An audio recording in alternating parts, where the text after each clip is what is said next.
Welcome to this month's exclusive video. Now you're only eligible for this video if you are part of May's Patreon service, so thank you very much for your support and welcome to the video. So you should have the non-metallic portion of this already available through the Patreon site, but this link will be sent directly to you and this is yours to do with as you will. So very much in a similar way, in a similar vein to how we sketched out the tones on the original Dorn, I've done the same here. Again, just to try and establish in my own head more than anything else where I want to place my primary sources of light. On top of this, I'm adding Victorian brass by a scale of 75.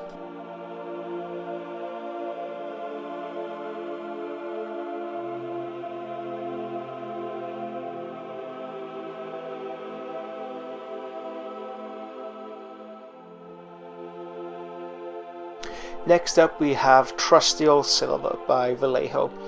Now, if you're unfamiliar with this technique, it is well, I haven't seen this done anywhere else. It's quite unusual. Refer back to the Custodes tutorials, the PDF and Valdo, where we describe how we go about highlighting silver metallics effectively without it looking garish. So I'm using this in a very similar way to how I use the pre-shade technique. Essentially, we are pre-shading the gold with silver with a much lighter, more luminous colour. On top of this, we'll be adding glazes of maybe dwarf gold or chosen golds. So when we apply it over the top, it will shade it, it will change the underlying hue, but it will keep that luminosity, it will keep that highlight.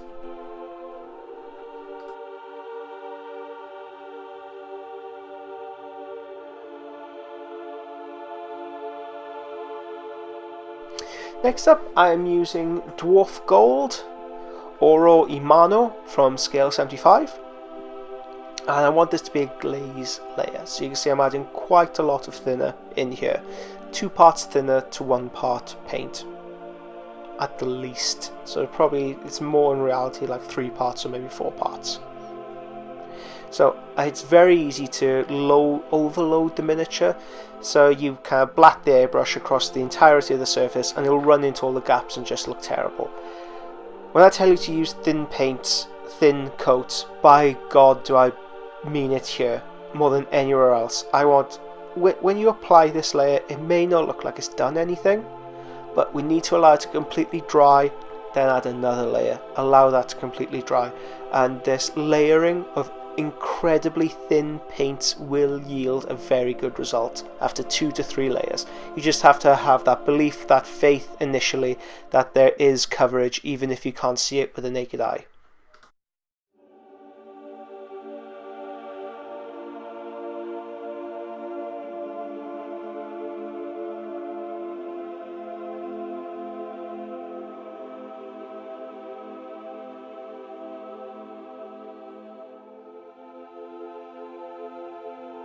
Next up we have Hull Red, and we will be overlapping this into the shadows for our first soft shadow.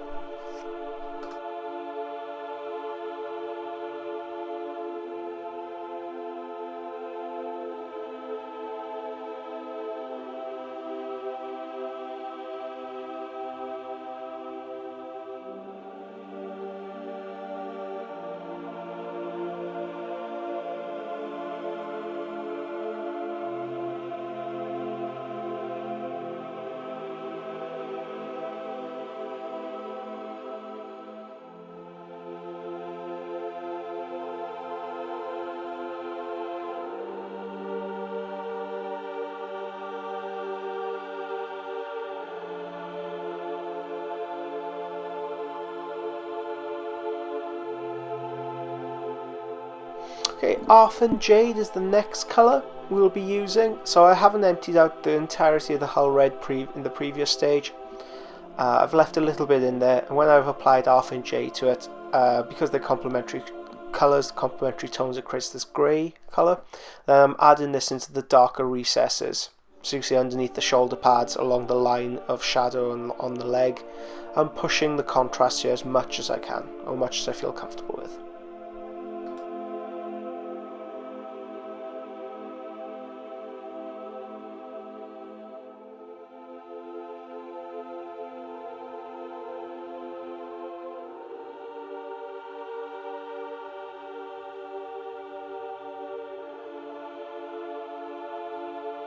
Okay, and that is it for the airbrushing portions of this video. We don't want to go too overboard with the airbrush. It's not really a tool of precision. We could overlap these tones again and again and again to deepen it down, but it behooves us at this point to really switch over to a brush. So what I'd like you to do, gloss varnish the miniature, apply a pin wash into the deepest recesses. Again, this technique has been described in nearly every video up until this point. If you would like to see other examples of pin washing, refer back to the Horus video. You can even look it up at the Spartan tanks I did. Even our very first tutorial video on here will describe the pin washing technique. So after the pin wash has dried, we will be coming back to our original colors. So in this case it's Hull Red, and I'll be redefining the shadows slightly. I want to push this into the shadows, push it into the darkest recesses to really give some sharpness to the sculpt.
Next up, I have Arthur Jade that I will be running into some of the gaps and recesses to give Dorn's armour a slightly more aged, worn appearance. Now, this technique isn't really good when used with non-metallic.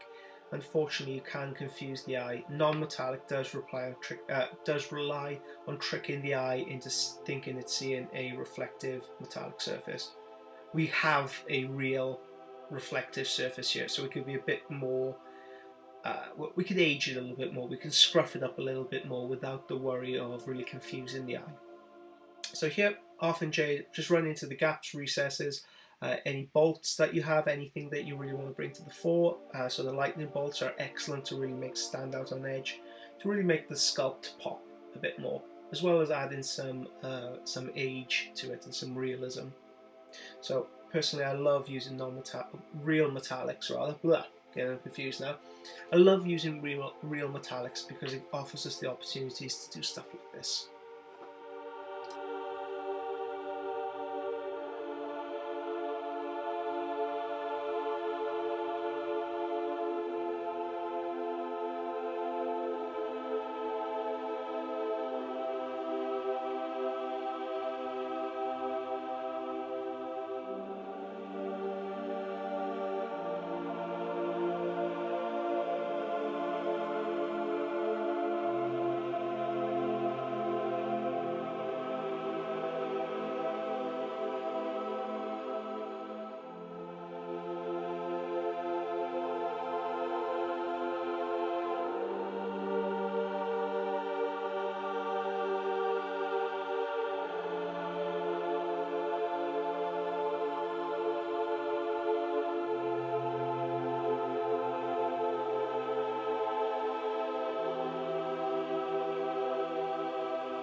Okay, now I want to reapply those very harsh edge highlights, or the very, very strongest highlights on the piece.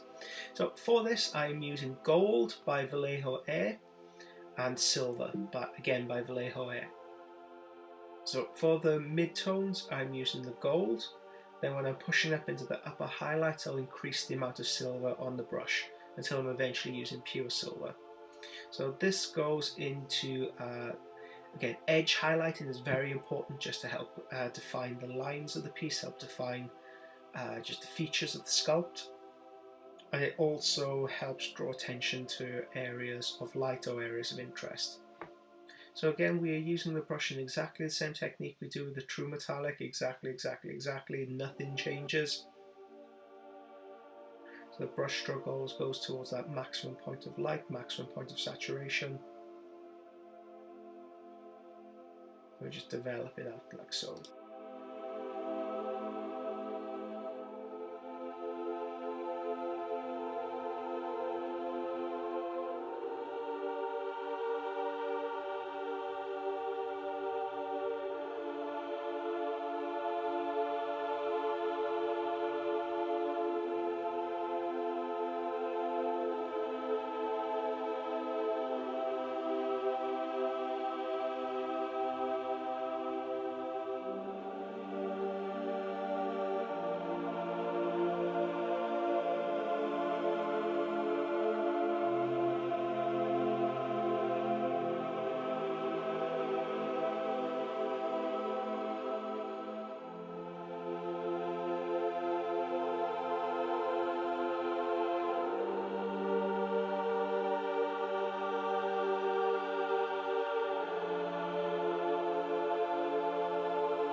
Okay, I'll speed up the video at this point just so there is a reference point. You will see every brush stroke here, so if you are painting your own, you can follow along, or even better, innovate. So use this as a jumping off point to develop your own highlighting schemata.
I feel like I've lost a little bit of the contrast at this point, so I'm just coming in with some Hull Red again, and I'll alternate between the Hull Red and the Incubi Darkness. Oh, sorry, Arfan Jade. You can use Incubi Darkness, why not throw it in there? I'll alternate between these two to add some scruffs and a little bit of nuance in those midtones. So I can oscillate between a pointillism technique or thin gradual brush strokes.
kind of the finishing few lines here. So thank you very, very much, guys, for your support this month. This is a May exclusive video. This May, too many Mays. This video may crop up again in the future, special promotional material, but for the most part I want to thank you, all my May members. Really, without you, these videos just simply wouldn't be possible. I hope you enjoy them, I hope you gain something from them. Please, please, please send me videos, and more importantly, send me questions. If there's something I haven't covered, if there's something I've missed out, please feel free to do that. You get a lot more engagement, you get a lot more from this Patreon if you ask me questions. So special thanks to my top tier pledges, and I'll see you next time.